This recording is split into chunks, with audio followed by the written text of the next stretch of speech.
Advertiser and do not necessarily represent those of WOAI and iHeartMedia. Welcome.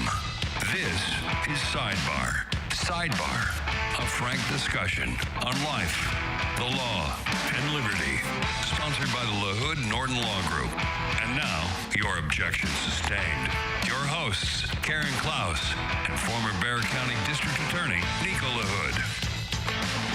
Thank you so much for joining us. This is Sidebar, and you can find us on social media platforms by going to sidebartv.com. That's where you can watch us for the after show. We go from 9 to 10 right here on WOAI, and then we continue the show on streaming starting at 10 o'clock. We appreciate every single one of you who joins us every single week. Right now, when I'm telling you what was trending in the news last week, I feel like such a liar because I kind of checked out last week. But it was very hard to check out when people are bombing boats and the economy. Everybody says it sucks, but you couldn't get a parking space at the mall because everybody was shopping and everybody was buying big presents and then... presents. Uh-oh. And then that president of ours, I guess he's going after some third oil tanker that's linked to Venezuela. I need some explanations for what's going on. Oh, wait, I forgot about the mayor in Lawrence, Massachusetts, that needs an interpreter at his press conferences because he can't speak English. That doesn't make sense to me. But every week, anyway, come here. You can join and hear the former Bexar County District Attorney, Nico LaHood, trial lawyer, managing partner of LaHood Norton Law Group, and George Araujo, scholar, former chemist, pharmaceutical researcher, and director. And I hope that you guys got to be off of work, spend your downtime, family and friends and loved ones, and relax a bit, because I know I did. I did at least for one day. I had one day. Well, yesterday I worked. Yeah, but yeah, I did too. For a trial in January, a big one.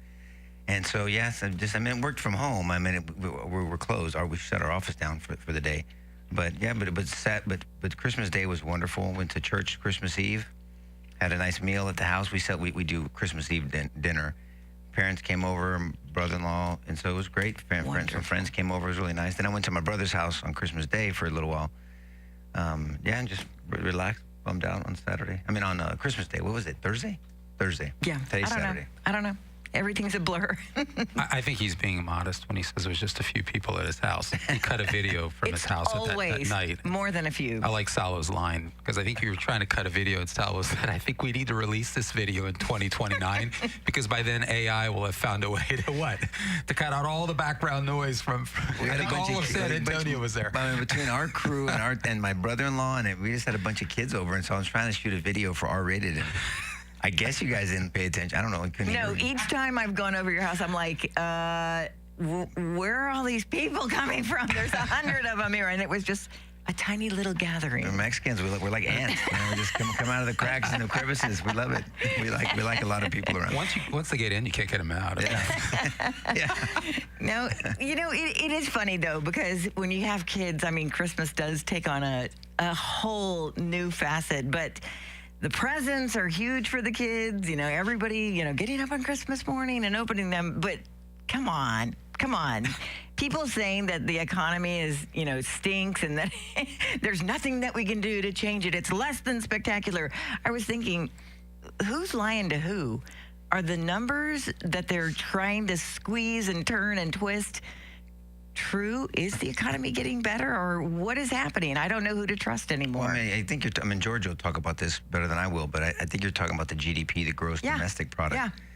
And that usually measures the size and the health of an economy. And then there's the nominal GDP versus the real GDP, and does it take into account inflation and price adjustments? Because that's really the main thing, because you can do an influx of money into the economy, whether it's a debt or something, and then you can, spur the economy, but it's not real GDP. And so you have to take into account prices. And so, what are people buying? How's the government spending? What's happening with investments in business? Are they investing in equipment and buying buildings and expanding? And then another factor, right, George? Are real wages increasing also? Are they not increasing? There's a lot of factors. It's been a pretty good indicator. And from all accounts, it seems like the GDP increase, was it 4.3%? Yeah. And is that good? Is that well, bad? I mean, it's a good thing if it's real GDP, right? Yeah. And so under Biden, it was like 2.3, and now it's 4.3 with Trump. I mean, look, it's a good thing, like you said about the buying. I mean, people were spending. Yeah. You know, whether they spending because they owe a lot of money now and they increased their debt tremendously, or whether they were spending because it was something that they could do and they felt that they felt confident in the economy, they felt confident in their job and their wages, and then the businesses are producing, because then businesses produce, well, then they're going to hire people. And so that's the kind of the ebb and flow of this thing now. Are we producing more? I mean, manufacturing more? I mean, people argue about that, whether we're not truly doing that right now. We're really into services But I mean, I think it's a good thing. I mean, I don't know who can complain. Who's going to bitch about this, right? I mean, I'm sure somebody will. They are. They will. They'll find a way. But for a man who doesn't lead Commerce Department reports, you did pretty damn good there. So when Biden left, he was at 2.4%. And then in September, it was like 3.2%. And now it's 4.3%. And it's meaningful. I love that you said that, because that's the crux. Is it real? Or does it not yet correct for inflation? And it is the corrected number. Right. If you don't correct for inflation, it's in the 8 to 9%. Right. And so that means something, because it's holistic. It covers, what's the official definition, Nico? It's basically a nation's total output of goods and services. And so it is a meaningful indicator of really the sort of the growth of the American economy. And so look, however you choose to slice this, or whatever your partisan view, I think you got to ask yourself, how in the world can you explain this outside of it being an outcome of Trumpian policies? Right. I mean, seriously, I'm all ears. What could it possibly be? Well, I was asking rhetorically, but go ahead, it includes net exports, right? I mean, exports minus imports. I mean, and Trump has addressed that. Yes. That he wants more countries buying from us versus us importing for them. Right, That's right. one of the factors when you look at the real GDP. And so how do you say that that's not? It's also about governmental production, meaning increasing income for the government without increasing taxes, which has happened under Trump again. Look, you just got to call balls and strikes. Even if you don't like the guy, you can complain about other things he's doing. I think you're going to have a hard time. You're going to be looking to fit a circle in a square to criticize this aspect of what's going on after 1 year. I mean, we're approaching within 2 or 3 weeks. I know. 1 year of him being in office. You know, obviously there's that ramp up period. I mean, it's not like January, whatever, the next day he gets sworn in, that everything gets implemented, although he did a lot of executive orders. Yes. I mean, but still, it takes some time. I mean, and now you can't use that excuse forever. I mean, I'm still dealing with Biden. All right, at some point, don't use that But as in the 1 year, crutch. I mean, I think it has taken a huge, change of direction, don't you? I mean, 1 year, it's not that long. Well, to me, it's synergistically. It's not just any one thing Trump has done. I mean, look, he took a lot of heat from conservatives, economists on these tariffs, and look, they seem to be working out, right? I mean, for negotiations, for actual income, to affect the GDP. Look, it's an aspect of real GDP. You can't deny that. I mean, if you're being objective. So look, it seems like at this stage, I mean, if I'm looking at it objectively, Trump is doing a good job.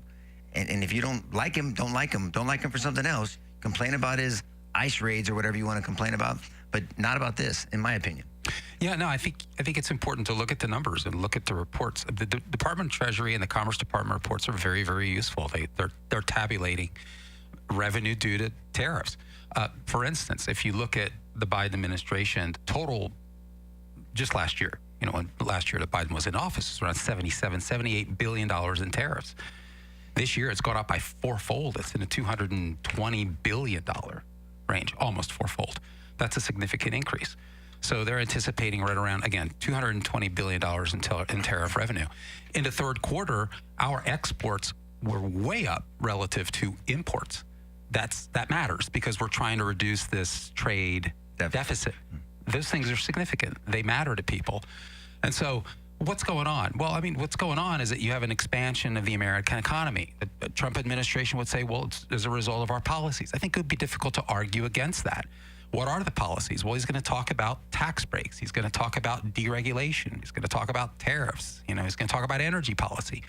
All of those things that they've shored up. And I think the question has been, Nico, does it matter to the point where it's going to influence people at the ballot box? Are people actually feeling these changes? That's the great question. And then this week, I thought it was interesting because Nico and I were sort of bantering back and forth about this on Saturday.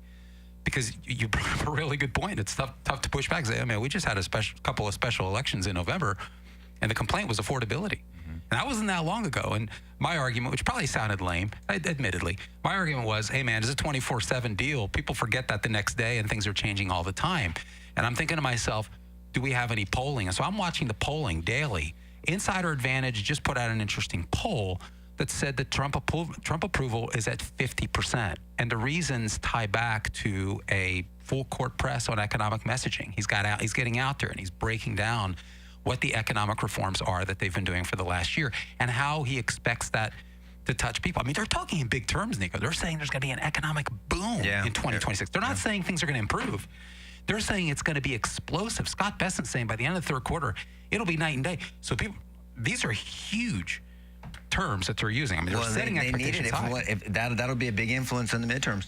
I mean, if you're talking about third quarter expansion, explosion like that, I mean, look, they're setting the bar high. So very high. I mean, I don't know if I guess. I mean, I don't know what you're trying to sell me, but if it's true, I'm all in. I want it. That's all I keep on saying. I want it. I mean, look, it's needed. I'm telling you, I can't say this enough.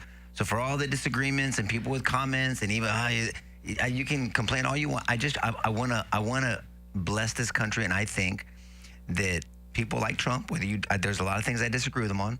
But the policies that he's implementing, the policies that the Republican Party is trying to implement for this country will bless the vast majority of people. I mean, if you're not into your ideological, disagreements, I'm talking about the vast majority of people with safety from other countries, our border, economy, safety locally. We know murder rates are down by 20%, and I have an opinion on why that is. But I know we need to go to break. Go ahead, Karen. No, don't forget that because I want to find out about the murder rates. I don't get it because all I heard about was murders this Christmas Day and Christmas Eve. I was like, did anybody live? Like, that's all the news was about. Okay, we are going to take a break right now. But remember, sidebartv.com. Get on there. Get on a social media platform because we would love for you to join us after the show. We'll be right back with more on Sidebar.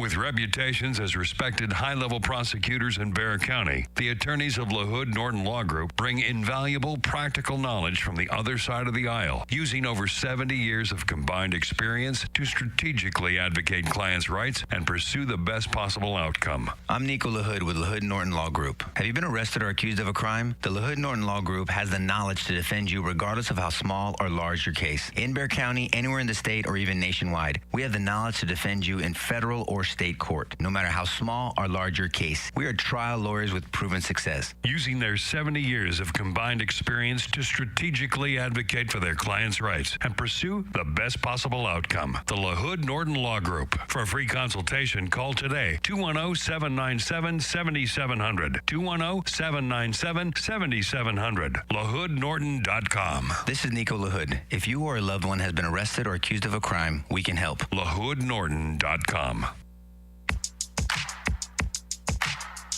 Thank you so much for joining us on social media platforms like Facebook, where I want to read a couple of the comments that we've already gotten. One from Alex.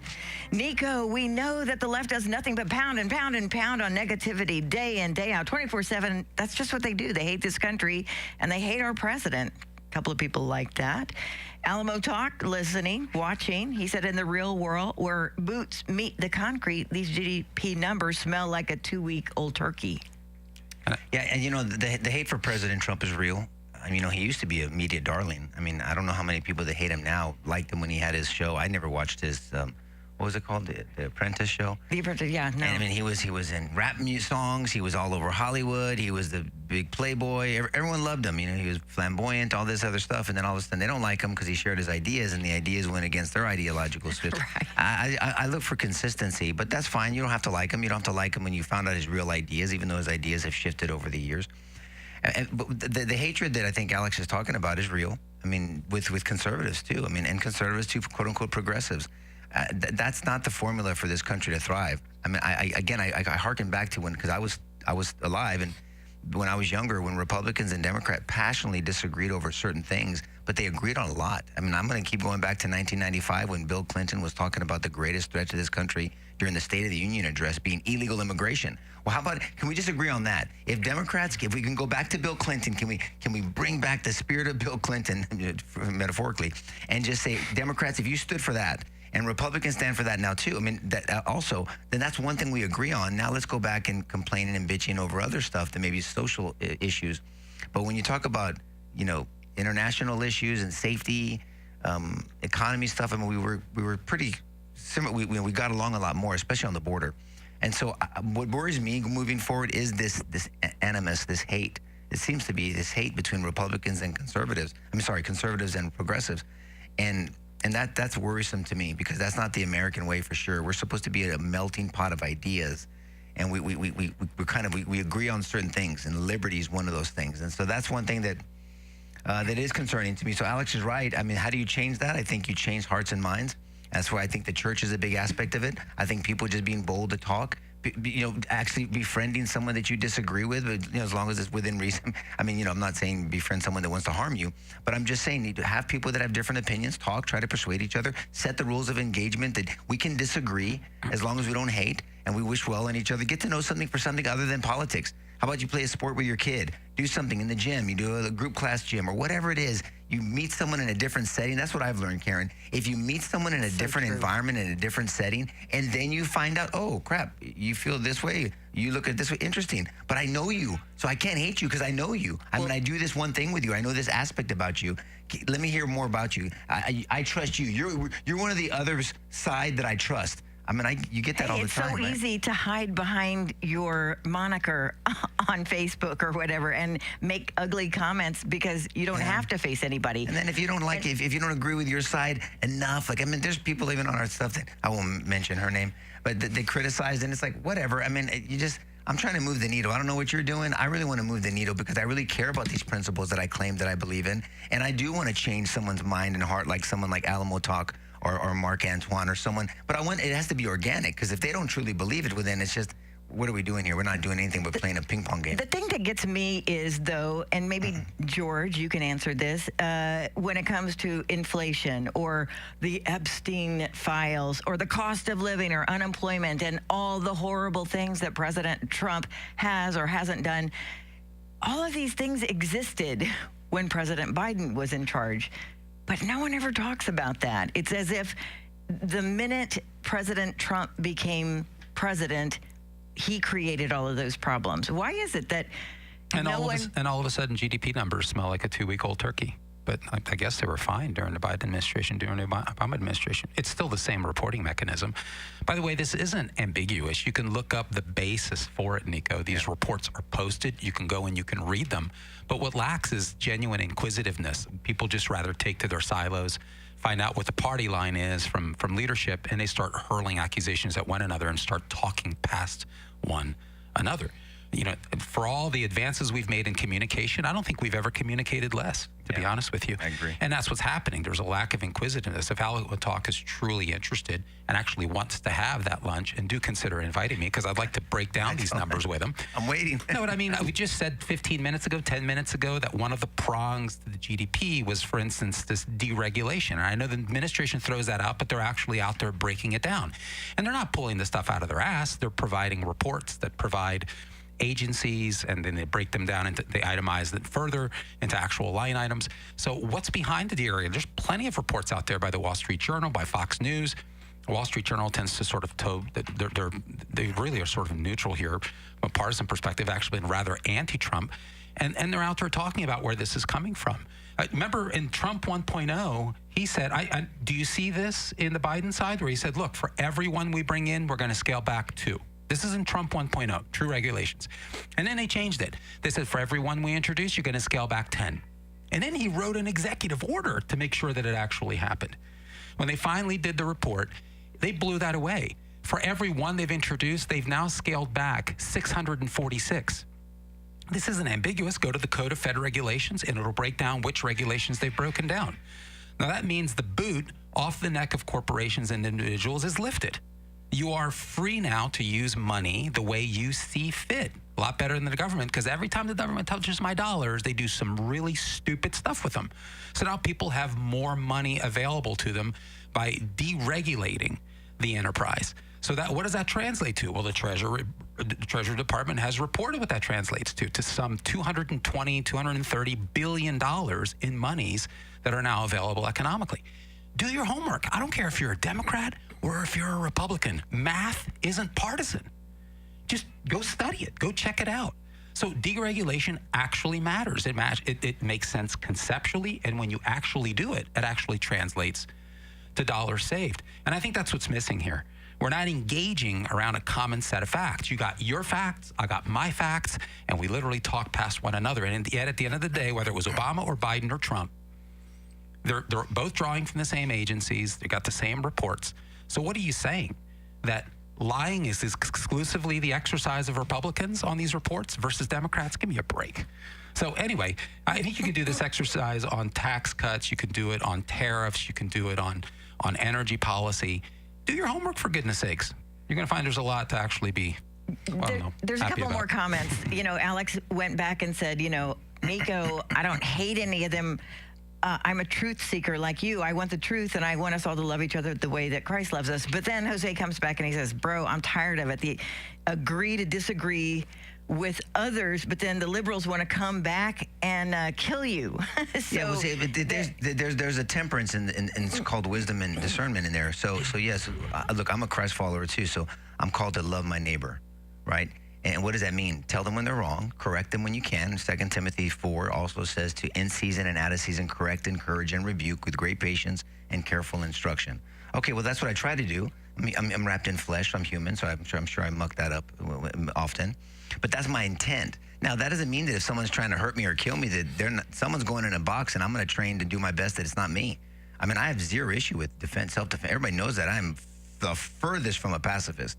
I mean, my kids train. Right. I mean, we have a special needs son, and I say, if anybody ever tries to hurt Michael, if that kid is still standing when that fight's over, you're going to be in trouble with me. You better smash that little prick if somebody's trying to hurt Michael.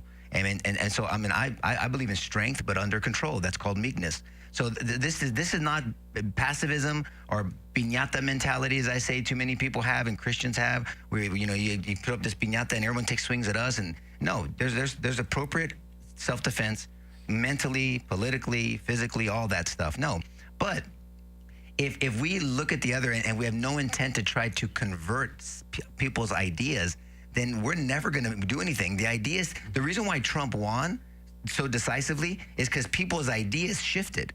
And we can analyze how that happened to Joe Rogan and all these podcasts, and Biden was just a train wreck, and the Democrats that support him can't argue that. And they looked at Kamala Harris, and even it's like, oof, I mean, who wants that cackling chick? And so then people moved on. I mean, that was the reality, because ideas matter, and that's why when I have conversations about people, take out the label. I'm gonna keep advocating this until the Lord takes me home. Take off the label and let's talk about the ideas, because ideas have consequences. And then when you do that, it's like, oh, okay. But you label an idea, forget about it. They're going to disagree with you on either side just because of the label. Roger says, as long as there are no consequences for the media propaganda, Trump derangement syndrome will continue to thrive no matter what is in front of their faces when it comes to the truth. But again, we're talking past each other.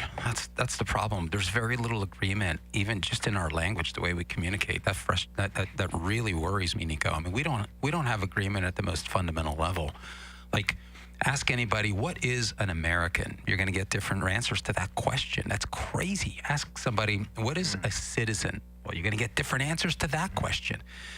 I mean, you got people calling each other fascist. I can't believe that we're actually arguing over what a fascist is, but apparently there's different definitions on fascism, right? I mean, this is crazy, the level of which there seems to be this kind of split in our language. We literally talk past one another. It's this constant echo chamber of projection.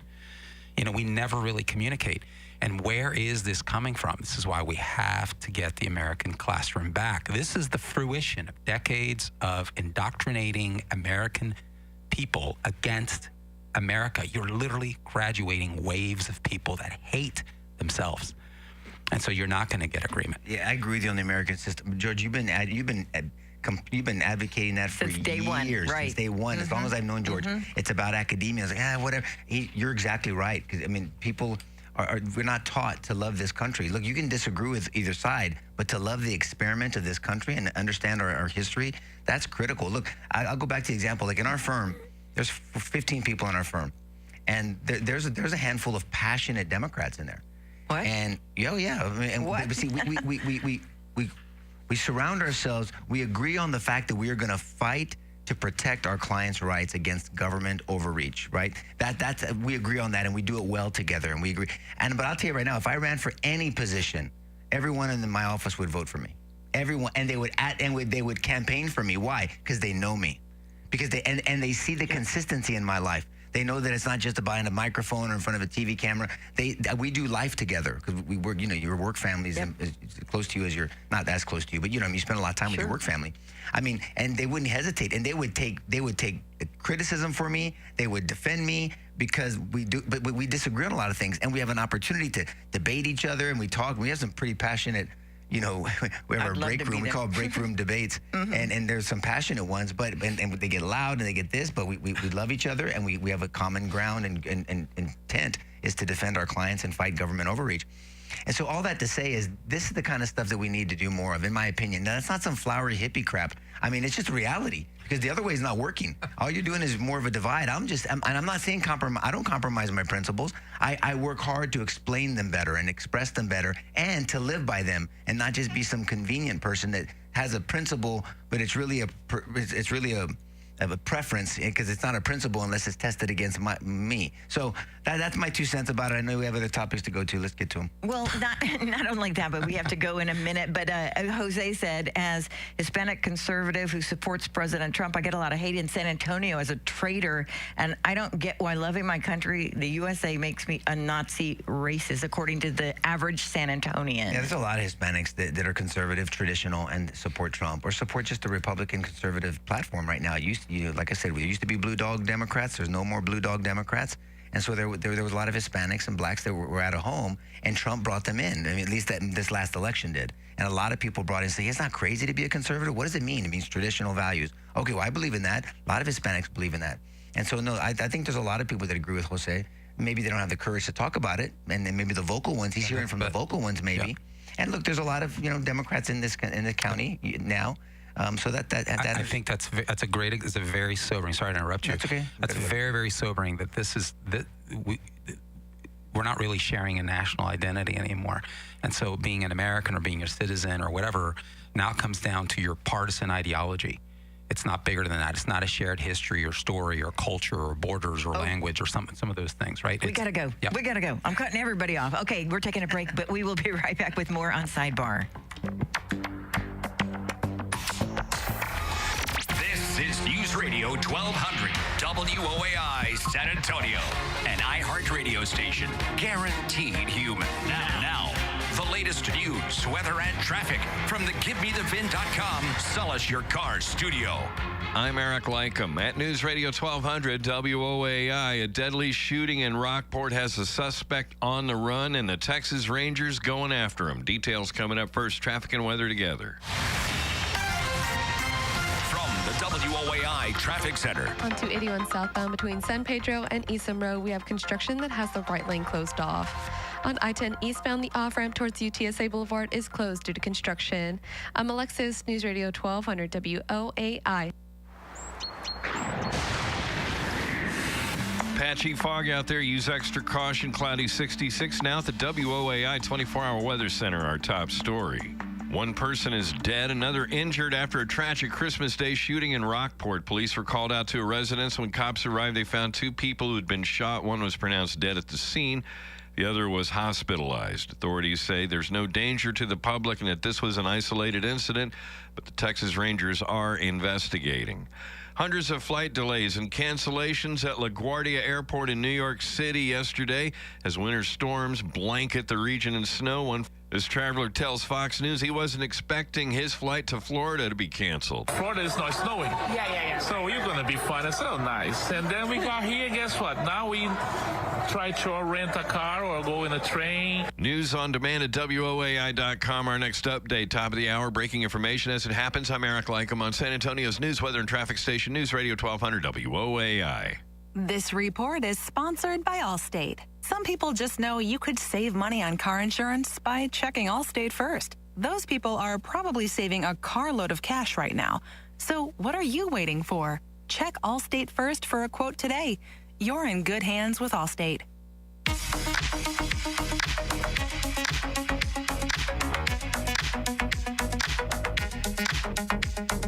1200 WOAI.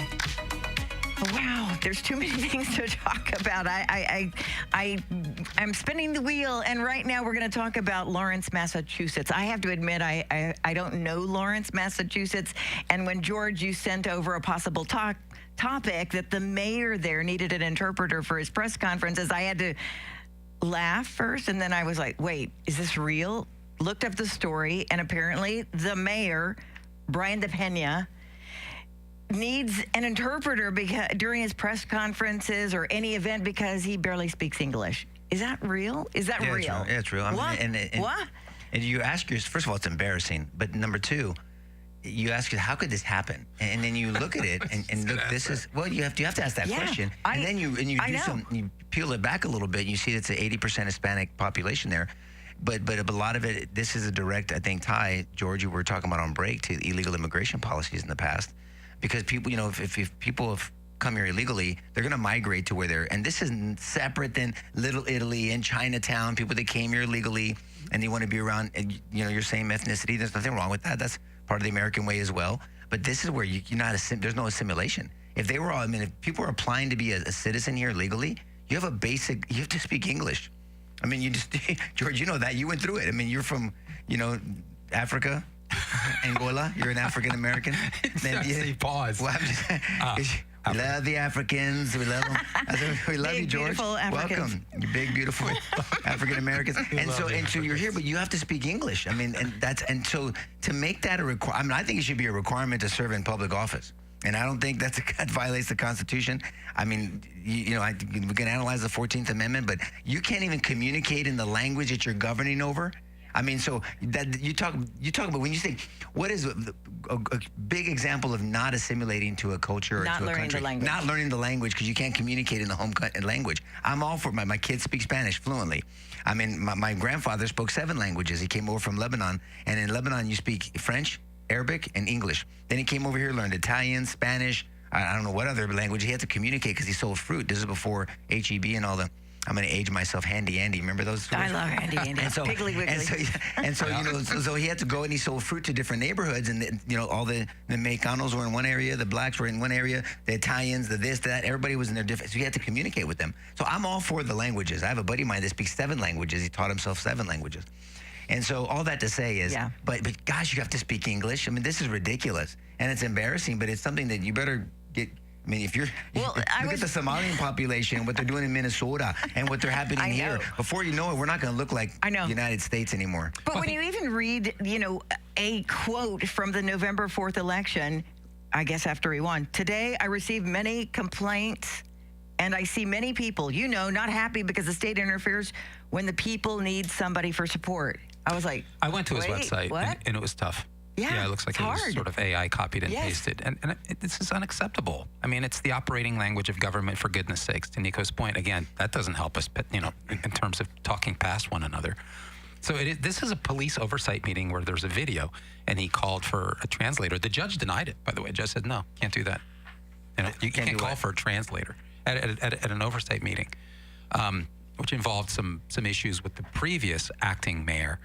And it was declined that he. What judge did that from that area? It's in the I think it's in the Daily Caller. But is it a federal judge or a state judge? No, I think it was a state judge. I'm just curious. I think for that judge to have the balls to do that. If he's elected in that community, he's done. Yeah, check out the piece on dailycaller.com. I think they did the most robust reporting on the matter. I just wanted to understand because before I came to Texas in 2006, I was in Massachusetts for a couple of years. Working at a pharma company, and I was a stone's throw away from Lawrence, which is a stone's throw away from where the Pilgrims were. And it seems to me now you need to get help speaking English. We just got to think about that here. I don't know who said it. I don't know where I read it, but it said something like immigration without assimilation is called an invasion. I mean, because you are in silos. That's why, and you erode the fundamentals of the country. It seems to me a common language is a fundamental of the country. And so here you have an individual in a town or a city of 90,000 residents. I didn't know it was that big. This isn't a tiny little place, right? I'm trying to remember, in 1980. The stats are that there, Salo, cover your ears. But in 1980, the stats were that there were, it was like 60% Hispanic. And in 2020, it had ballooned to like 82, 84%. And yet... Which you don't care about as long as they speak English. Again, it's... Maybe Salo is racist. No, see, this raises a question, and I don't know why it's unpopular. I don't know why it's controversial. But you've got an American educational system that has not aided the answer to this question. What is an American? Yeah. And the average person today, you ask them, and they'll give you the wrong answer. And the wrong answer is this. An American is a person who is either born here or naturalized here. That's the wrong answer.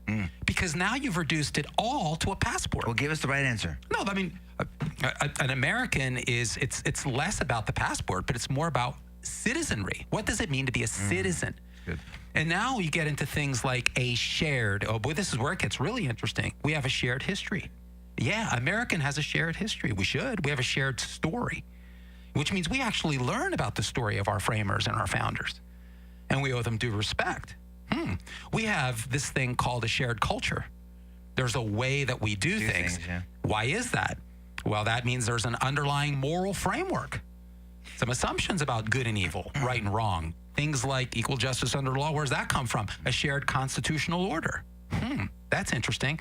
We also have this thing called shared traditions, which means while you may be Hispanic or Portuguese or Chinese, when you come into this country, you as a family or maybe in your cultural, subcultural enclaves, you can get together and enjoy some traditions. That's wonderful. You can do that in America. But at the end of the day, your priority should be American traditions that are sort of part of the glue that hold the country together against these shared values. What are they? Yeah, I would say things like the July 4th. What's July 4th about? Can the average immigrant explain that? And does he embrace it? Christmas.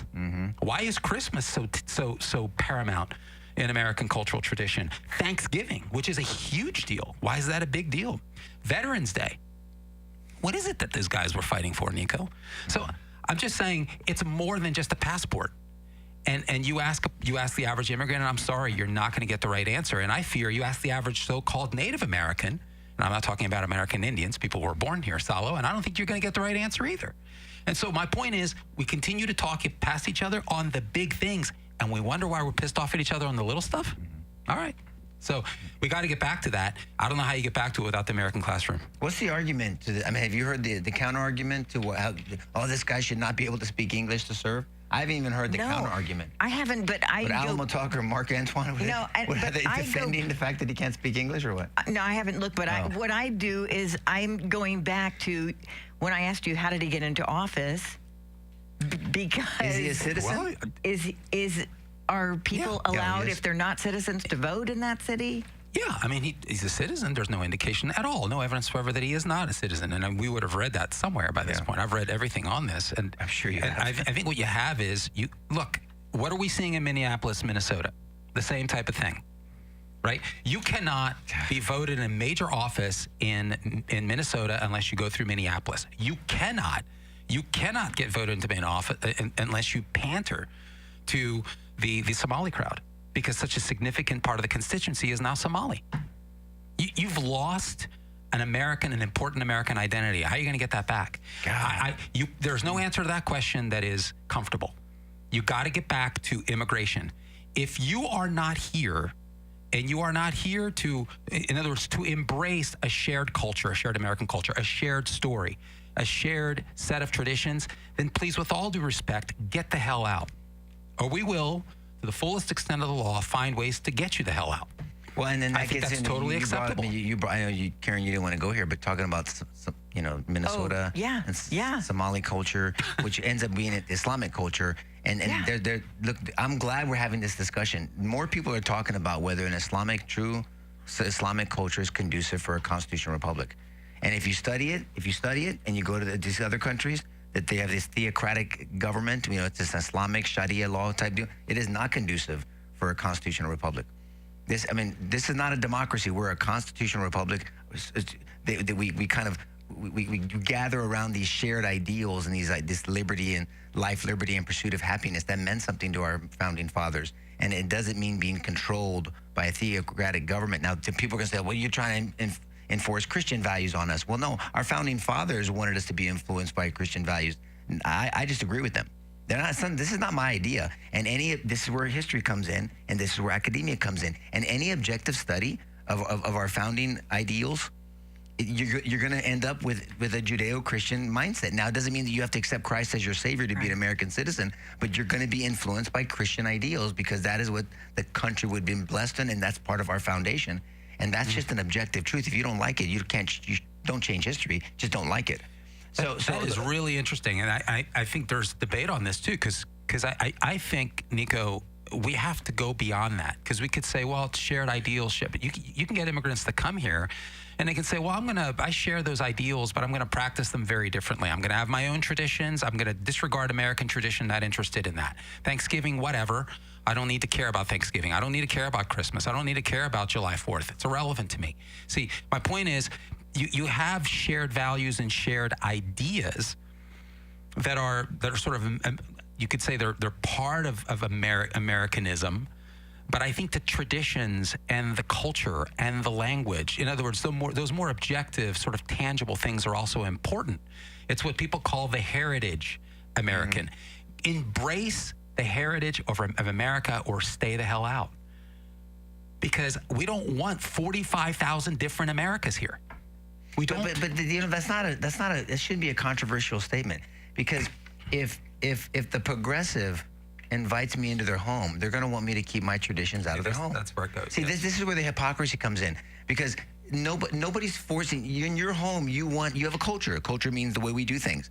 And in America, this melting pot, we had a way we did things. And some of the things that George is talking about, our heritage, we've lost the knowledge of that, and we've lost that shared value in it. But the beautiful thing is, Hispanic culture, we love Thanksgiving, Christmas, Easter, resurrection. I mean, we study, we celebrate these things as a country, not just as ethnic groups. It's weird. We've got to take a break right now, but it's weird. 10, 15 years ago, when you went to Paris or Mexico, no one spoke anything but their native language, and now you go there and they speak Arabic. English. Oh. No, they speak, well, that too. Okay, we're taking a break, and we will be right back with Sidebar.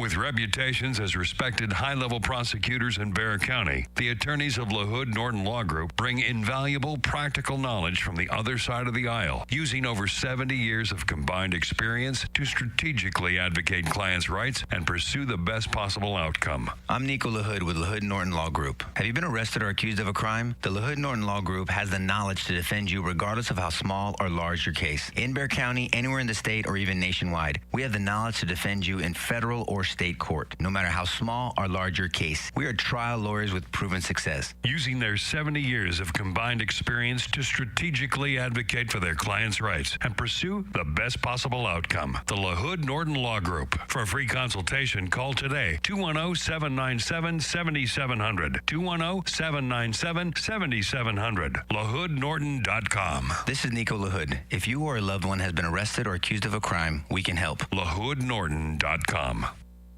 1200 WOAI. How in the world is already 9:46? We have one more segment left on the radio. That means that you better get on social media platforms, because we will continue the conversation when we end at the top of the hour. I don't even know where we're going to start. Well, I think we might put a capstone on it, that we're at a point where defending the things that we're defending here, which should not be, there's nothing controversial about what we said. And you got virtually every American textbook until about 40 years ago that basically espoused the concepts that we're saying.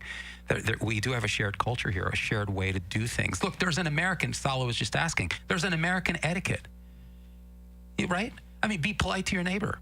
Look out for your neighbor. That's very American. Mm-hmm. It really I know, but how did that politically correct idea become such a horrible crutch that allowed people not to say anything when something was wrong, because it was wrong to say it. We don't teach that is fundamental to being an American, and why that's fundamental. What does it mean to remember civics? Does anyone remember taking a civics class? Because I did. Civics 1 and Civics 2. What is that? That means you actually taught, what does it mean to be a productive American citizen? And you actually get down to etiquette, right? So we don't talk about that anymore. That's absolutely critical. And Nico brought this up in passing, but I think this is what happens ultimately. We were talking about fraud and Somali fraud, and now it's in how much, Nico? What? $9 billion. And it's grown. It's a staggering, astronomical number, and I think metaphorically heads should roll over that. And this is astonishing, and that's just scratching the tip of the iceberg. We've had reports from the Wall Street Journal pulling out of the Treasury that the welfare state makes that particular fraud look like a drop in a bucket. And the number I threw out was $1.4 trillion welfare state, and a lot of it is fraud. You've got 19.8 million, quote unquote, American families in poverty. Divide 1.4 trillion by that, that's $70,000 per family. And it's fraud because that family doesn't have to report that as income. Why? So this is insane. And, disgusting. And by over 2 to 1, those are Democrats. You saw the videos going around about those daycare centers that are empty? Yes. I mean, that young kid that's reporting, good for him, man. But this all happened under Tampon Tim's watch. And that dude was going to be vice president. And nobody, where's the criticism on that? That the Democrat Party wanted Tim Walz to be the vice president of the United States. With a straight face. With a straight face. And the reason why, and I'm not into name calling, but you say Tampon Tim fits him because this guy is the one that advocated for tampons in boys' restrooms because of the trans issue. Yes. I mean, these are not American values, period, in the story. Not governing, not stewarding things well, fraud this much. Now, is it his fault exactly? What oversight is not happening for this to happen? In the end, if you're in charge, I know it sucks. I've been in a position like that. You got to take the criticism too. You can't have this much, and we're still $9 billion. 2 weeks ago, we said $1 billion and whatever it changed, and that was too much. That's insane. Because that's all from an American, that's the tax dollars. We're getting screwed out of that money. And then some people, and this is the Somalian fraud deal. Sure. I mean, I don't know. You can do what you want with that. I'm going to look into it more. But that's all under his watch. And this dude, with a straight face, wanted this guy to be your vice president. Yeah, he's our guy. So we fragmented around the fundamentals, around the foundational stuff, so that now when we call this out, we're racist. That's how you can tell you've fragmented to the point where you can't even identify the obvious. It's a war on the obvious. I can't stand when that. And so how do we get that back? You got to get back to fundamentals. You have to. You got to get back the American classroom. Otherwise, this will never, ever, ever end. A Hispanic criticizes another Hispanic, you're racist. Blacks criticize blacks, you're racist. Hispanics criticize black, you're racist. I mean, they throw that around. Fascist, racist, Hitler. We just throw these terms around. They don't mean anything anymore. Right. We've lost our minds. Do you want to keep talking about that, Karen? Well, I wish I knew more of the story, but there was even one candidate in Minnesota where all this money was taken, appealing, begging the Somalian community to give her some of the money back so she could run. And I was like, wait, it's stolen, and it's still stolen, and why is it okay for her to ask for the money? Well, they all need to be prosecuted. I mean, I know the DOJ is going after them. I know there was some indictments last week, and it needs to continue. I mean, this is ridiculous. I don't know how anybody can say that's okay. Even if you're a Democrat, and even if you support progressive ideas, that's fine. This can't be a progressive idea of fraud. And just call it what it is. Now, what's the answer? I don't know. That's where the uncomfortable conversations come in. And how did Minnesota get to the situation that it's in? And should we want such a strong influence by any other country or a culture or ethnicity? But let's play this out. People are asking, what do we do about this? Now, if these people are natural about the fact, so you look at this giant Somali enclave now, and a lot of harm is coming to America as a result of that. This is an enclave. This is not assimilation. So we can't denaturalize these people if, in fact, they were naturalized legitimately. Now, many of them are illegal, so those are out of here, in my view. Yeah. Now, if you're naturalized, what do? You can't denaturalize them. So what can you do? You can force assimilation. And how do you force assimilation? Well, right now, we're subsidizing the enclave through fraud on the backs of the American taxpayer. That crap's got to stop. Yep. So you got to cut that off. Period, end of story. And you got to force that. You got to come out into the culture. You got to get into American institutions and adapt to Americanism. There have to be programs. This is going to be really interesting. Now you have to have programs to help people assimilate into American culture. That has to happen, or you're going to keep defragmenting. And what's weird and crazy and immoral is that we're subsidizing our own but suicide. the problem is, in 3 years, we may have a different set of ideas running. And then there's that. That's what concerns me, and that's why when I talk about moving the needle, we need consistency. We need, if we think this set of ideas is going to bless this country and is more in line with our founding fathers and these, the principles of this country, the setup of this experiment, that we're going to celebrate this next year, 250 years for now, then we need consistency. And we can't have this yo-yo, 4 years this, 4 years that. You're undoing this, you're undoing that, you're fixing this. There's no way fall apart. We're going to fall apart. And that's why it comes back to the American classroom. So we didn't have the class that taught everybody what the 4th of July was and the Constitution. So then how are we supposed to understand Nigeria, Argentina, Ukraine, and now Venezuela? This is like Little League versus the NFL when it comes to learning about history and the world. I think people, they're on overload on not knowing what the heck's going on. In Venezuela? Yeah. Well, I mean, Maduro took over after Hugo Chavez. I mean, he's a horrific individual, terrible person. And that country is a crap hole. I mean, it used to be a beautiful place. It's not anymore.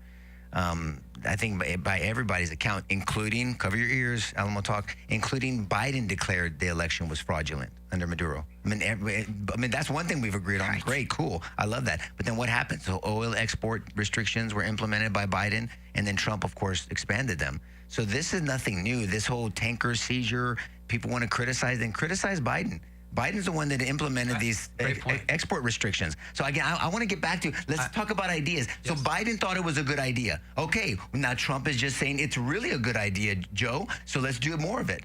And so then why is it a bad idea? But he lifted the sanctions in 2023, and then there's the corrupt election in 2024, where everybody agrees that Edmundo Gonzalez blew Maduro out of the water. Yep. But again, policies, ideals that create an environment where this crap can happen. And then we throw our hands up in the air and say, gee, I wonder why that happened. And then so Maduro literally, not only is he torturing his own people, figuratively and literally, through this horrible country that they're running now. I mean, when Trump says they emptied their prisons, they really did. Yeah. I mean, Tren de Aragua over here, extremely violent gang that is running roughshod. Now, of course, Trump designated them as a terrorist organization, and even the Maduro administration, not the country, but the administration. Absolutely. So this allows Trump to do what he's doing. Now, you can have the argument, and it's a legitimate argument. Do we want presidents to be able to do that and not go through Congress before taking any military action? Now, there's no declaration of war, but this is still military action. The fair argument. I mean, that's not the way the country was set up. Everything was supposed to go through Congress. Now, of course, you make certain designations. The president has certain rights to protect this country in big, serious, dangerous situations. Exigent circumstances, so to speak. But again, this is going to become the norm, and we've circumvented the way our system is set up through executive orders, through things like this, through designations. So that's a separate discussion. Yeah. But I think everyone will agree that Maduro sucks. Now, is this regime change? Arguably it is, right? I mean, to be fair, it's regime change. Do we want to be involved in that? But everyone agrees that dude needs to go. It's going to result in that. And I think, when did he come in? It was like 2013. And prior to him was Hugo Chavez, right, that you just mentioned. And he came in 1998 and just absolutely decimated the country. Most people don't know that Venezuela was one of the top 20 richest countries in the world prior to that. I was there 30 years ago in Caracas, and it was stunning. It was beautiful. Stayed at the Hotel Tamanaco, and I thought, this is paradise. Thriving. I mean, it's beautiful. Not so anymore. I was reading an article not long ago, Nico, that said that the Venezuelan law enforcement arrested a bunch of people because they swiped a bunch of zoo animals and cooked them for dinner. I mean, the hunger in Venezuela is staggering. I didn't make that up. That's an actual report. No. But this is indicative of what's going on in the country. It's also an insanely rich country. It's sitting on the highest number of oil reserves in the world by far. And so this is about oil, but there's another issue that's coloring the situation, Nico. What Trump is actually doing, and most people aren't aware, is that he's actually implementing court orders. Yeah, that's right. So this oil, he's claiming for the United States, and his argument is this oil belongs to us. It's stolen oil. Why is that? Because decades ago, 20, 30 years ago, the United States entered into contracts with Venezuela to invest equipment and infrastructure to go into Venezuela because they couldn't do it themselves and tap into these oil reserves. And they would get a fraction of that, and we would get a fraction of that. Wow. And so decades ago, what does Venezuela do? Well, they decided to nationalize those assets. So after these, and it's, by the way, not just the United States, it was British Petroleum. After we made all this investment in the country, they kick us out and they keep the goods. And so Trump says, you owe us money. Well, look, I mean, I know we're going to wrap up. Karen's going to making faces at us. We're going to continue talking about this. But look at the ideas that make a difference. So you have Venezuela was a beautiful, thriving country, and you implement these crappy ideas by Chavez and Maduro, and then look what happens to this country. And then you have El Salvador, and then Bukele takes over, and that goes from a hellhole to what El Salvador is now. I mean, so the leadership and the ideas implemented matter. Now we can discuss El Salvador and Bukele and what he's done, and that's a good example. And you know this what did you call it? What did you call it when it happened in Portuguese? I'm gonna think about it on the after show. I'm just saying, but the leadership matters. Salazar. In Portuguese. Yes. What did you call him? What kind of leadership was he? A benevolent dictator. Benevolent dictator. There you go. Yeah. I mean, I think there's an argument that Bukele was, but still, the ideas matter. So we're going to continue to talk about this. Look, guys, I hope you guys had a blessed Christmas and a Merry Christmas. That is a tradition here. And I hope your families are well, even though I know this is probably a tough time for many people that have lost loved ones. But we just wish you a blessed Merry Christmas and also a Happy New Year, a prosperous New Year. That is something we should celebrate. I think the future looks good. And God bless you guys. Enjoy the new year. Amen.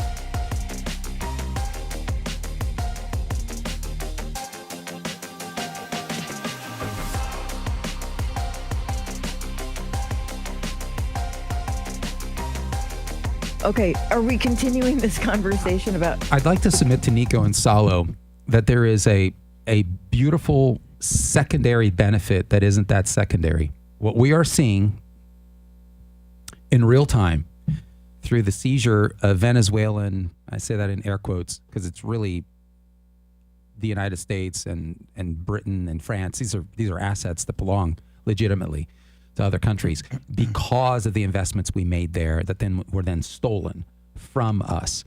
And Trump is gaining them back. He actually has the balls to do it. But I would like to submit to you that what Trump is also doing, Salo, is he is single-handedly dismantling the Partido Comunista de Cuba.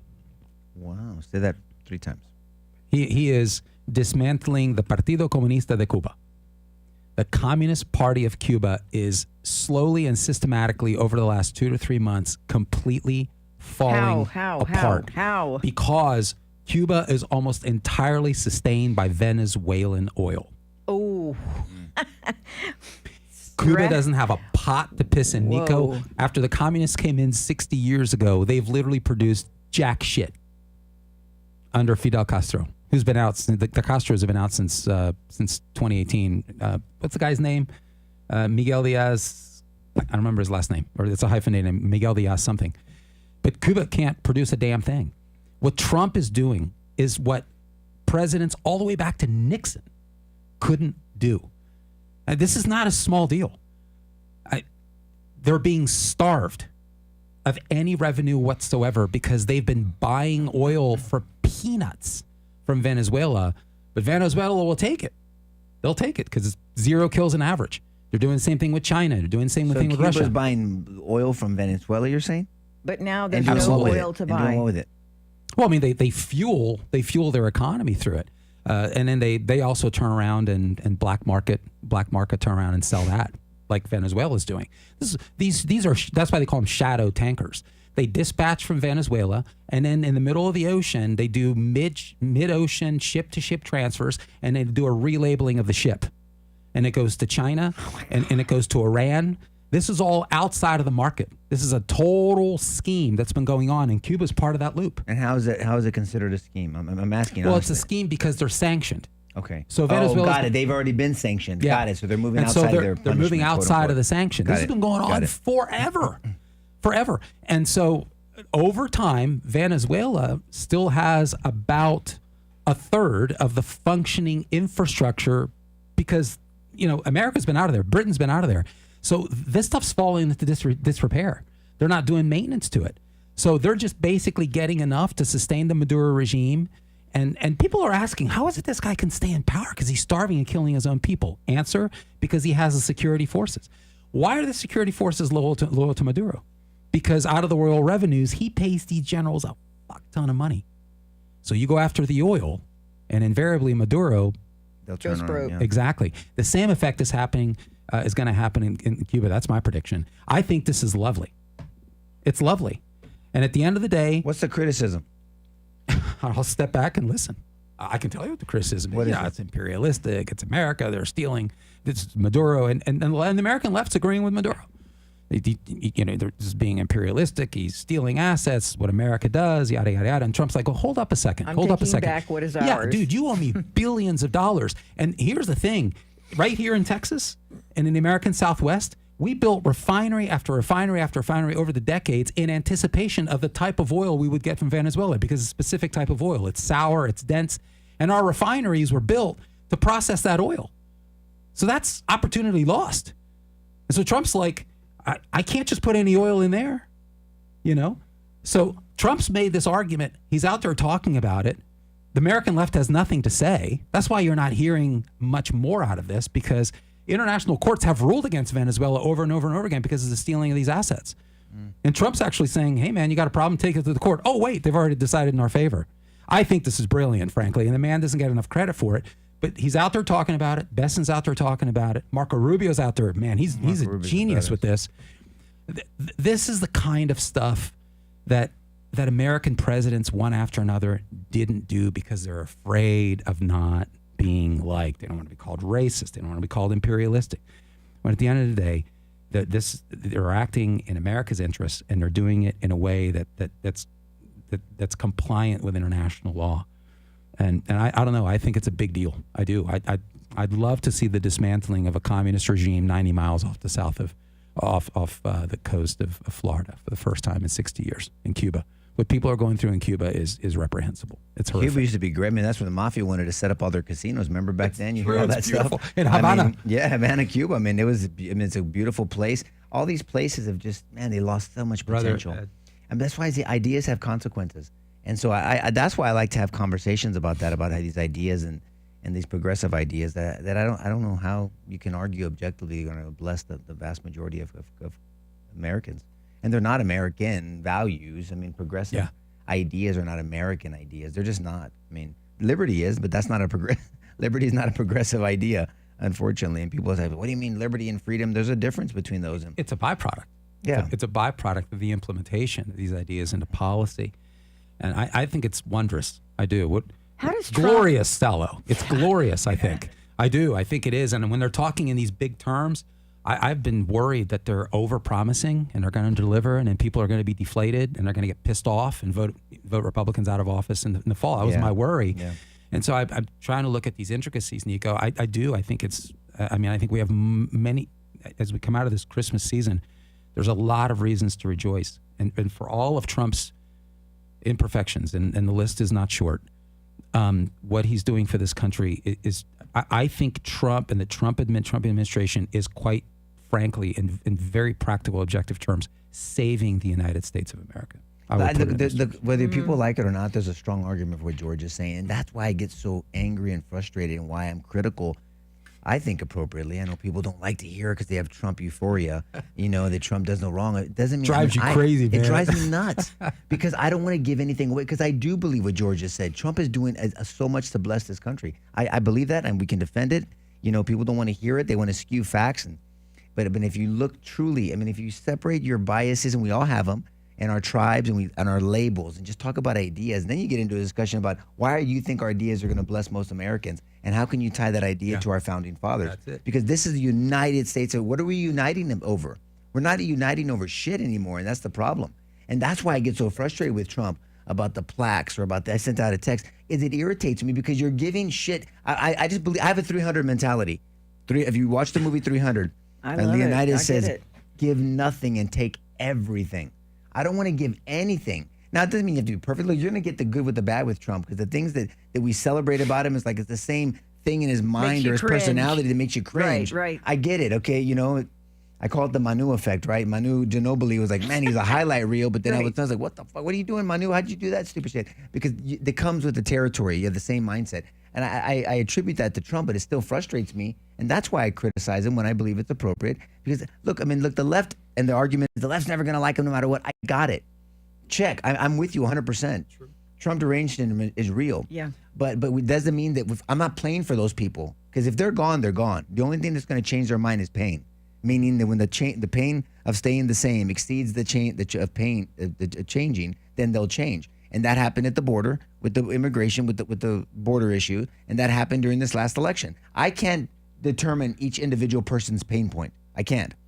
But it happens. It can definitely happen. I'm talking about the people in the middle that are open-minded, that are fickle, that do this whole thing. And then that's why these midterm elections matter and why those special elections matter to me and why the RNC not doing shit, in my opinion, and the Republican strategy seems to suck now. I don't know what they're doing, but it's because I want to win, and I define a win as our country thriving, as people's liberties are strong, as non-censorship. Family units are strong, traditional families are strong. People have the freedom to even live a lifestyle that I don't agree with. It's not biblical, but I agree with it. The American values mean you can do that. I'm not going to, you're right. So all that to say is that's why I get so critical of Trump, because I do support him. It's like the parent that's critical of their child that says, not that he's a child. Well, sometimes he acts like a child, but I get that. But I'm just saying, it's like, I want you to do better because I know you, because you have so much potential. You're doing so many good things. I'm not going to let you screw up your life.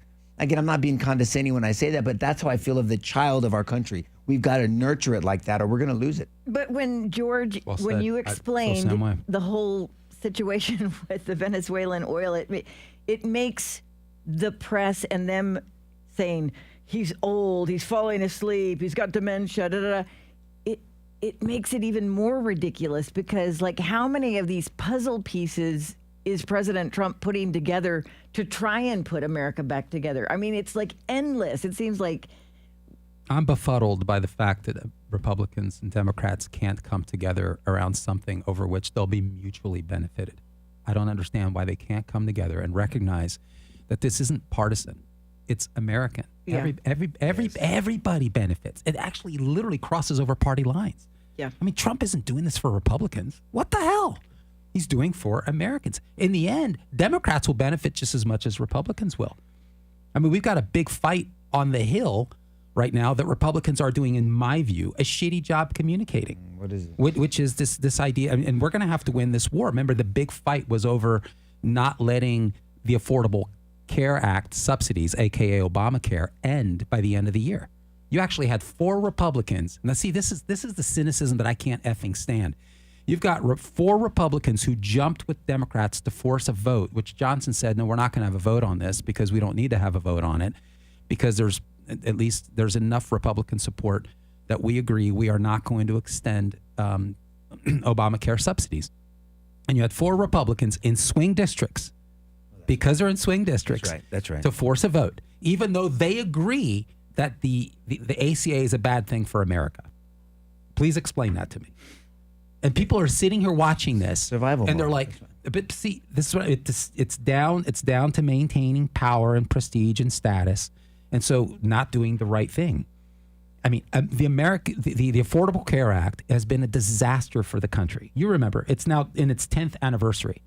You remember the promises. If you want your doctor, you want to keep your doctor, you can keep your doctor. If you want your plan, you can keep your plan. If you come to the plan, whatever plan that is, with pre-existing conditions, you're going to be covered. All of that shit ended up being false, completely false. I don't know if people understand that the only people who benefited were the insurance companies. I don't know if people understand, because what happened is it mandates taxpayers to buy into these exchanges. It's a mandate. It forces you to do that. Do you know how much money has flowed to these exchanges, aka insurance companies?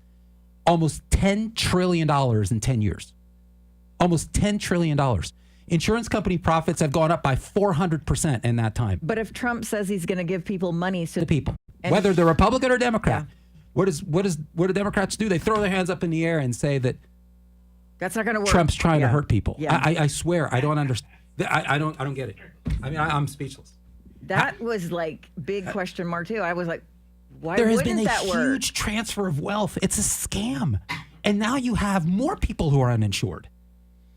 And you've got. Do you have any idea what the average American family pays in premiums? $26,000 a year.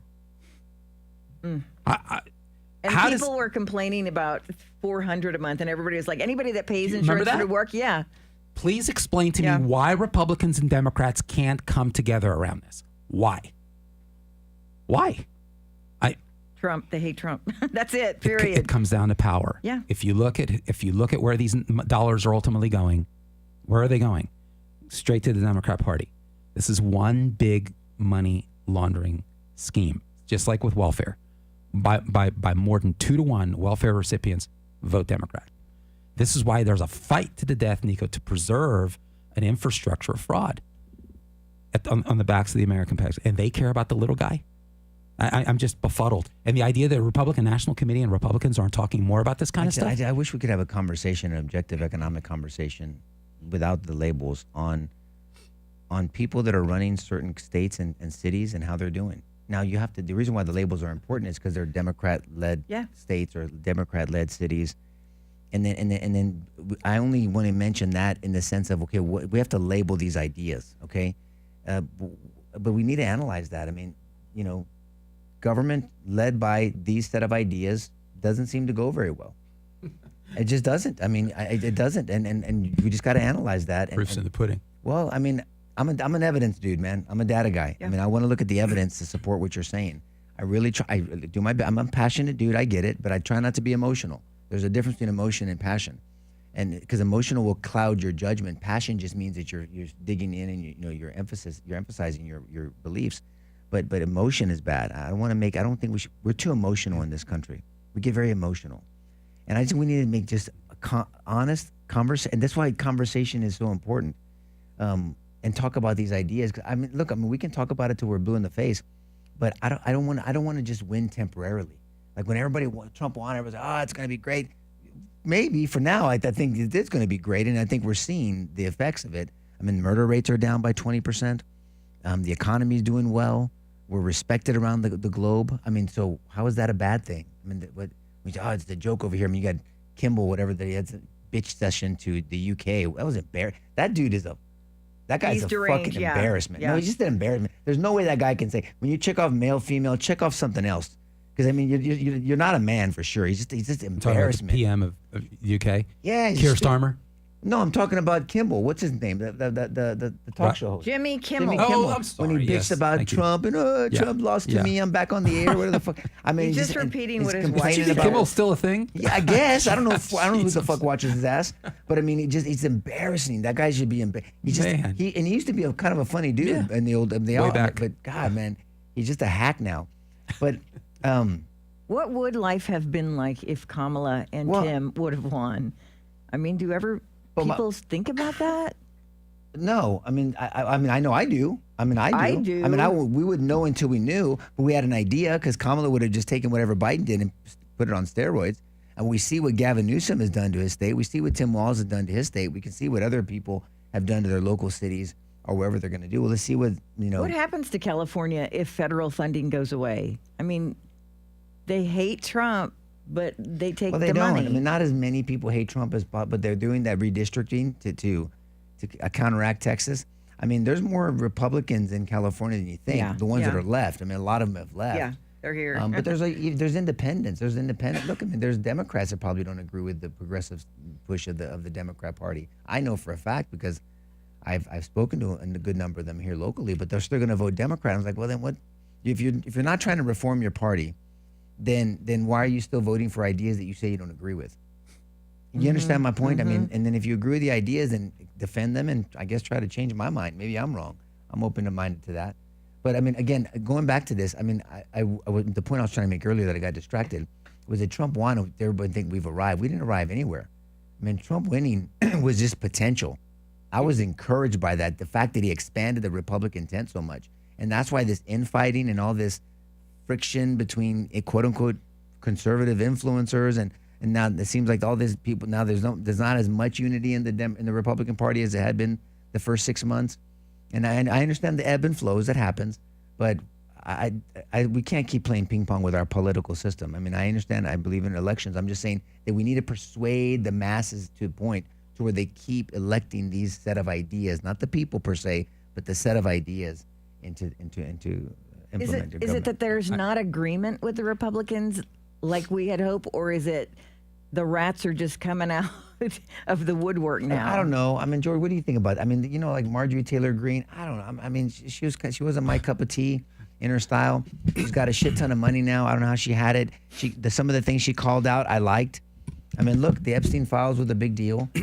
In all fairness, Trump never said he was going to release all of them. Go back and listen to his interviews. He never did. His surrogates did. Like the Kash Patels of the world, that dude did for sure. Dan Bongino, yes. Okay, got it. Check. How many pictures of Bill Clinton do we have to see? Well, I mean, look, it is what it is. I think Trump was trying to protect other people, knowing that but I don't know. It doesn't seem like anything was earth-shattering. I don't know why. Look, I already said I think he fumbled that. I think he fumbled the whole Epstein deal. I think he lost credibility with a lot of people. I think he splintered at least a certain portion of Republicans. His language was imprecise, and I think... But his actions, though, too, though. True enough. But, I mean, what bothered me the most is when he called it a hoax. It's not a hoax. It's what the Democrats are doing with it that's a hoax. I mean, that matters. It's a big difference. That's good. The Epstein hoax. The Epstein, nothing hoaxish about it. It's how the Democrats are using it to manipulate the national discourse. That's the hoax. But be precise about that. Stop calling it a hoax. I think he's assuming that people understand, kind of like they now understand that Russia was a hoax. That it's all made up. But this stuff isn't made up. It's not made up. Right. It's just being used. Hoaxish. Just like with the Russia. This is why I think he could have been more precise about that at the time, where he said it's all a hoax. Well, wait a minute. We know it's been verified in multiple administrations that Russia has tapped into American electoral systems and tried to manipulate public opinion in a certain way. We know that Russia has done that. The question is, has it done that successfully enough to manipulate an election? And why the hell would they be interested in getting Trump in office? Yeah. You know, so that's the issue, I think. But calling the whole thing a hoax, wait a minute, you got to be a little wrong word. You got to be more precise here, or people are going to assume that now you're deflecting. And so what was it that you said? He's his own worst enemy sometimes. You got to be precise about this kind of stuff, or make it look like you're out of touch. That's what concerns me. I think we got to get back to shared history. Look, it's not Republican, it's not Democrat, and every chance you do this a lot. You go and you use the words of former Democrats to make an argument. You talk about Bill Clinton. Again, this issue of fraud or economics. You know, again, go back to January 8th, 1964. But John F. Kennedy was killed when? November 22nd of 63. So Lyndon Johnson becomes president. Less than 3 months, he's before Congress. I think it's his first State of the Union. And he launches what's called the War on Poverty. Remember that? Mm-hmm. Okay, so it's been 60 years now, Karen. And so we know that the war on poverty isn't going very well because the welfare state was born out of that, Nico. So what? This isn't Republican or Democrat because it was a Congress that voted this into law. And there were Republicans that did the same thing. So shared history. So how are we doing? To your point, how's it going? Well, it's been 60 years, and the welfare state has grown by almost 800%. Is it working? It's like the war on drugs, the war on cancer, all these wars we suck at. I mean, we lost the cancer. Cancer's still the number one killer. We succeed at growing them. We suck at it. We suck at the war on everything. 800%. I threw that number out earlier. It's $1.4 trillion, the welfare state. $1.4 trillion. And That's so insane. it is insane. Yearly? Well, it's massive, brother. It's massive. Someone mentioned. Go ahead. So I have a question. Don't forget your. Okay. Here's my question, and I'll shut up. You in the 70s and 80s, about 2/3 of the poorest of people are now in the top 1/5 of wage earners. Wait, can you say that again? About 2/3 of people who are the poorest people in the 70s and 80s are now in the top 1/5 of wage earners in the United States.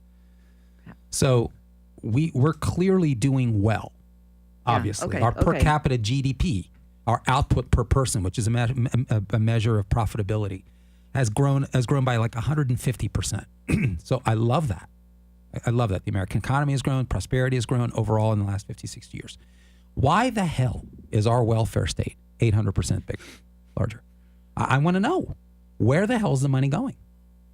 And that's why I came back. And I'm asking questions like, there's 19.8 million families, I looked that up, Department of Treasury, who are considered poor, $25,243 or less annual earnings. You divide that 1.4 trillion by 19.8 families, you've got $70,000. And that $70,000 doesn't have to be reported as income. I'm so naive. What is that 70,000? What can it be used for? In welfare allocations. No, but what can it be used for? Food? Oh no, there's this. So some of it is SNAP. There's food. Supplemental nutrition. You've got Medicaid, which is health insurance. You've got so-called temporary assistance programs, which is money. But that's $70,000. $70,000 that doesn't have to be reported. So let me say I'm one of those recipients. I receive $70,000 through those programs, and I go out and I take a part-time job. The only thing I need to report is that extra 11 grand. There's a cap of like 95 grand. The only thing that I need to report is that 11 or 12 grand. I will be forever considered poor, and I'll be making close to six figures. That's sickening. How the hell is that acceptable? So Republicans are bringing light to that, and the Democrats go up in arms. How the fuck is that a partisan issue? And then we come back to voting rules. How's that money distributed? You're just talking about you're getting like SNAP programs, you're getting certain things you can purchase with it. Oh, yes. Yes. Some of it is money. Some of it is health insurance, like money you Medicaid. Can spend on anything. Some of it is that SNAP that they were arguing over in the bill. Remember the Supplemental Nutrition Assistance Program, which is food, to your point. There's various programs between goods and monies. And the total tabulation, this is income. It's $70K. Doesn't have to be reported. Why? And so what do Republicans are pushing? What do the Republicans want to do?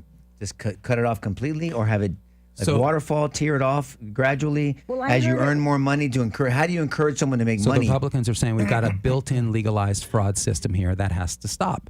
We have unfunded liabilities to the tune of $100 trillion that are driven by these kinds of things and pensions and so forth.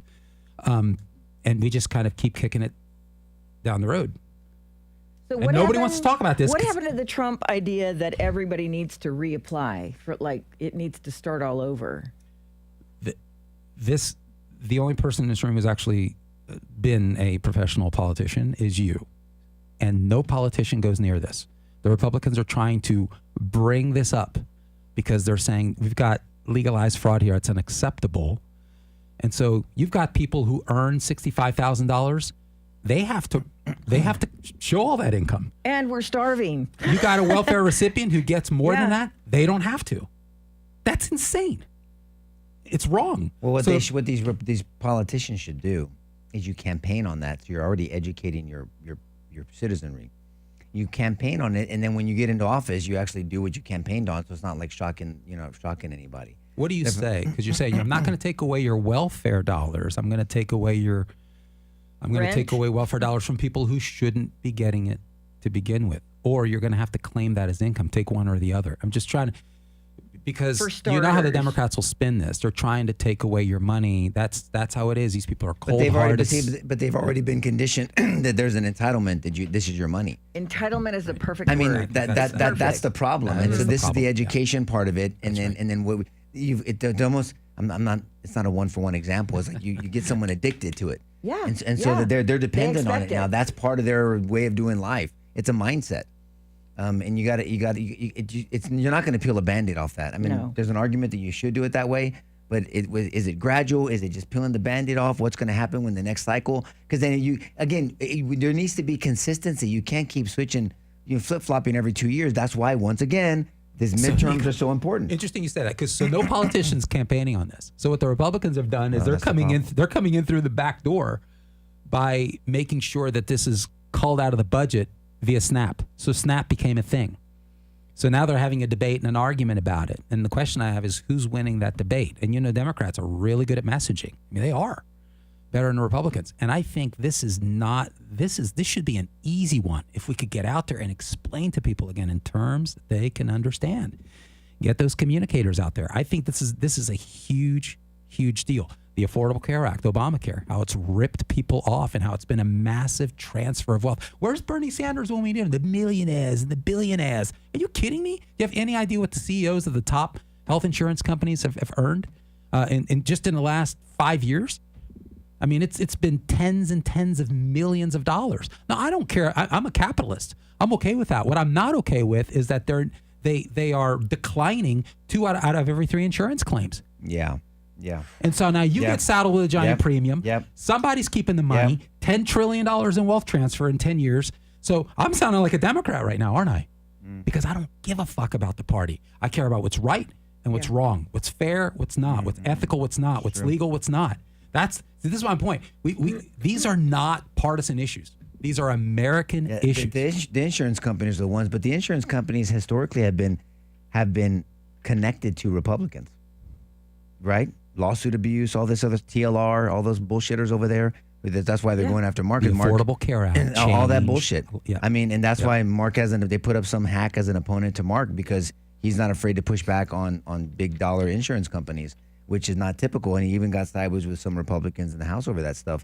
But it was a principled decision. Good for Mark, man. It was a principled decision. It's a worthy fight. I mean, it's a principled decision. It is. I mean, and so I can't stand when these big organizations that have a shit ton of money come in there and say, we support you as long as you, well, then you want a puppet. You don't want a public servant. That's right. Go piss on yourself. And so, it depends on who you want running our country. I just think we underappreciate how much money we're talking about here. It's just absolutely and people fold to I mean, you just kind of like, whatever, man. You just like, I mean, we're talking trillions of dollars. That's 12 zeros.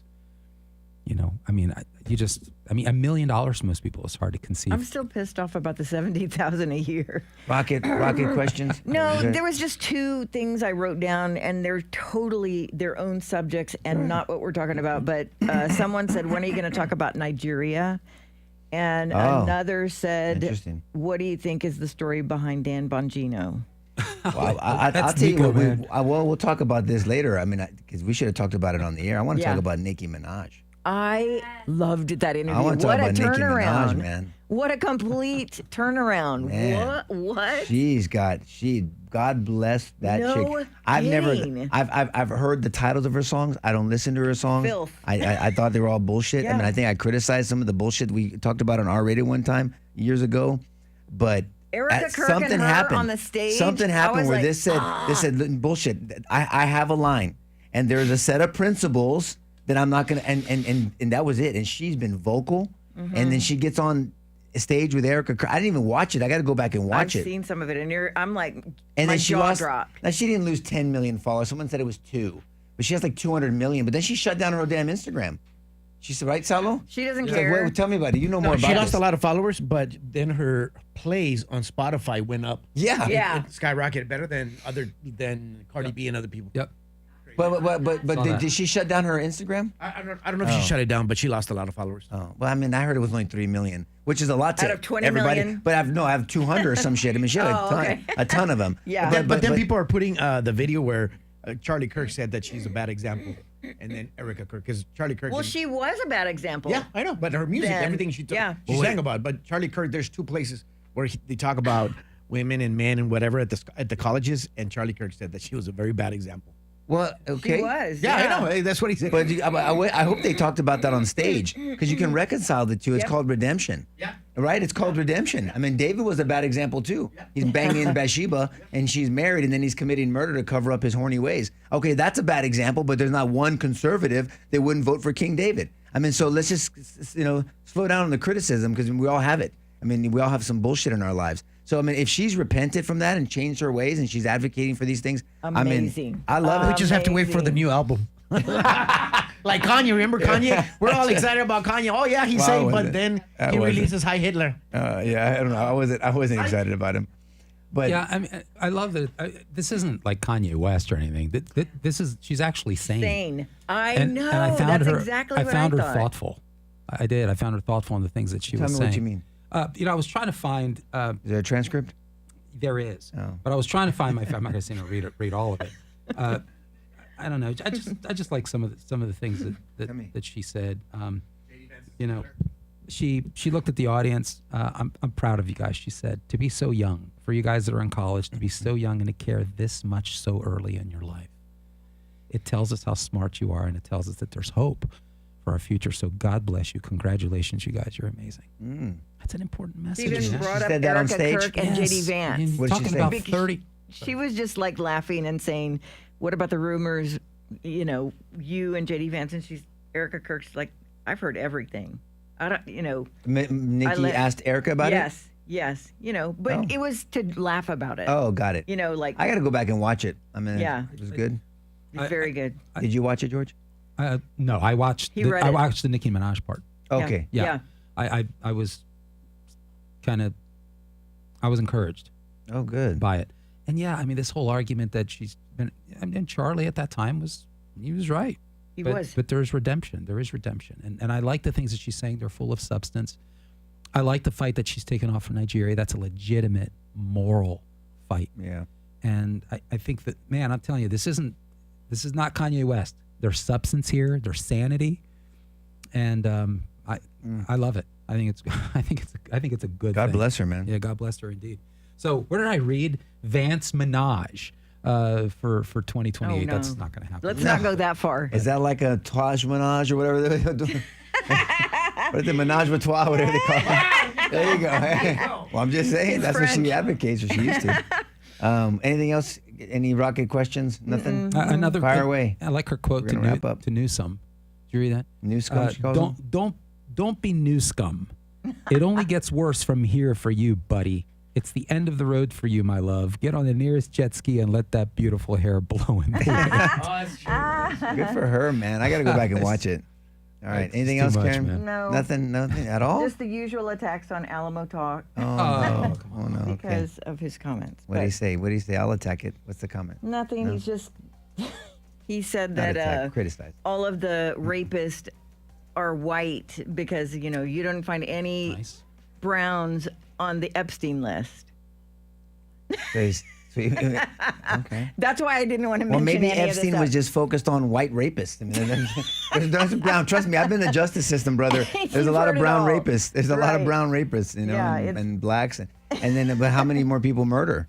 Have we looked Yeah. at that? I mean, we can look at anything. I mean, I'm blown away by the whole murder rate being down. And I don't want to start a whole new hour, but I am look- blown away because I didn't listen to any of the news over the last week because I was busy. But it seemed when I came in here and I heard the news, it's like every story was about somebody in Rockport being murdered, somebody Yeah. here being murdered, somebody in Texas. And you said that the murder rate was down as a 20%? nation, as a whole. Yeah. So if you look at the Uniform Crime Report, that's reported into the Federal Bureau of Investigation. The FBI takes these reports, but it's self-reporting. So we look at that as an indicator. The Uniform Crime Report looks at 6 different allegations, from theft to murders, aggravated robberies, and things of this nature, and sexual assaults. But look, I have not dived. I haven't done well, George will do it for me, but the deep dive, right? I'll have the bean counters will take care of this.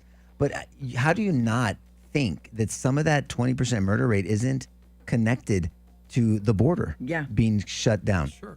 I mean, of course it is. I mean, and then also when you have the person in charge saying that We want that things law safe enforcement is again. going to be different, and law enforcement as an institution is protected. Mm-hmm. Individuals, if they do something wrong, they should be held accountable. No, check. I got that. I mean, I had a law enforcement integrity unit when I was DA, and we prosecuted cops that abused their authority. We defended police officers that did the right things, and we continue to do that. I mean, so, But when you have this push now that law enforcement is not bad and people are actually policing, and that's why that trial here was such a big deal. Yes. Then you're going to have this effect, this synergistic effect. That doesn't mean that there's not individual pockets of problems, like in Chicago or other areas, and you have to look at that. But they're just talking about as a whole. And Ernest mentions the troops on the streets. Yeah, like in DC. I mean, it makes a difference. So we have to really dissect this and where this is coming from, because you can analyze the data. But absolutely, it makes a difference, and it's a good thing. Safety should be something we should all coalesce around. Yeah. Republicans and Democrats. I want us to safely disagree. I don't want anyone harmed for their disagreement, and I want us to be able to go out in a public square and have a spirited debate, a passionate debate, get inside the arena of ideas and try to persuade each other. But if you're not safe to do that, if you can't go to HEB, if you don't feel safe, your kid going to school or doing this or walking down the street or going down the river walk or whatever, I mean, then you can't have this spirited debates and talk about ideas. So I think it's a good thing. I hope we can coalesce around that safety and protection and order. I forwarded you guys the real-time crime index report. This is Nico, could you read it for me and tell me what it says? You're not going to do that in one sitting. No. But it's a large national database. I don't know if you want to post it, Salo, if it's appropriate. But it's a large national database, and it compiles reported data from hundreds of law enforcement agencies in the country. Yeah, it's part of the UCR. Yeah. And so they're measuring, what Nico's talking about, measures through October, and it shows murders are down 20% compared with the same period in 2024. And then they itemize it, they break it all down. But yeah, I mean, a legitimate question, like you said, how is it that you explain that apart from a policy shift? I mean, seriously. Of course it is. Of course it is. I mean, you've closed down the border. I mean, you have human trafficking down, sex trafficking down. I mean, the cartels are probably pissed, of course. I mean, there's a lot of things that come along with that. And then there's people in this country that don't have good intentions. There's been a lot of self-deportation. There's been a lot of regular deportations. I mean, look, there was this issue. I know Trump labeled it so it became a bad word, immigrant crime. There is. I mean, there's plenty of crime with Americans here too, don't get me wrong. But that's a different issue, and we need to talk about that in our schools, in our churches, our community involvement. I mean, and people, coalescing around ideas. But on your point about tribalism, what does it say about us? I think it's a sad commentary, frankly, that we can't come together and actually rejoice over the fact that murders are down because it might benefit the opposing party. Yeah. That's crazy. Yeah. I mean, how is that partisan? All America benefits from that. I mean, if this was due to Democrat policies, under what moral grounds, if you consider yourself a moral person, under what moral grounds would you say, I'm not going to rejoice in that, I'm not going to celebrate that? Under what moral grounds? Yeah. That's crazy. That's where we are. Before you wrap up, I want to make one comment on something that I feel like I've witnessed. And I'm just on one media platform. I'm on Facebook. So many new people whose names I haven't seen joined us today and had comments. And I am like blown away. Well, look, we appreciate. We welcome different opinions. I mean, we joke. I mean, I'm still waiting for my lunch with Alamo Talk. Mark Antoine, I'd go to lunch with everybody else. They all commented. When are you going to go? Are you going to go to lunch? I don't know. I mean, bust his balls a little bit. Pressure him. I told him to message me. They are. But I'd love to go to lunch. I mean, I'd love to go with Mark Antoine. I love conversation. I guarantee you, we agree on a lot of things. Safety is one of them. How we get there is another story. What our future? For me to debate somebody, I want to know where they're coming from. What is their end goal? What do they think about my grandchildren and I think about their grandchildren? How are we supposed to relate to each other? Why are your ideas good? Can I push into your presuppositions and question you back a little bit and question me too? And let's have that discussion. You'll either sharpen my sword or you'll make me realize my sword is dull. Either one, I'm going to benefit from it. Yes. And vice versa. So this is what we need to do. And so I love it, Mark. I'm still waiting. I mean, I'm going to be in a huge trial, Alamo Talk. So it needs to happen this week, or it's going to have to happen in February because I'm going to be in a huge trial all of January.